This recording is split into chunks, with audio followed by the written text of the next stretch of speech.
প্রিয় মৎস্যচাষী ভাই ও বন্ধুরা, এখন আপনাদেরকে দেখাতে যাচ্ছি বাংলা মাছের রেণু কীভাবে আমরা উৎপাদন করি। এই দেখতেছেন এগুলো হচ্ছে বাংলা মাছের রেণু পোনা।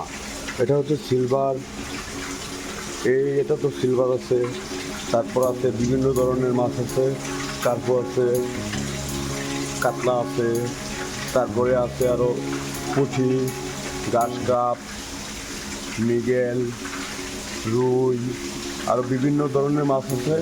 দর্শক, আপনাকে কত ধরনের মাছের কথা বলবো। যদি আপনাদের কোনো রেণু পোনার প্রয়োজন হয় তাহলে স্ক্রিনে দেওয়া নাম্বারে অবশ্যই যোগাযোগ করবেন এবং এসে হ্যাচারিতে দেখে তারপর নিয়ে যাবেন। দেখতেই তো পাচ্ছেন আমরা কীভাবে এগুলা উৎপাদন করে থাকি।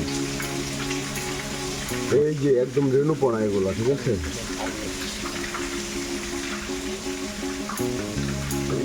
এই যে রেণুগুলো দেখতেছেন, এগুলো হচ্ছে ঘাস কাপ।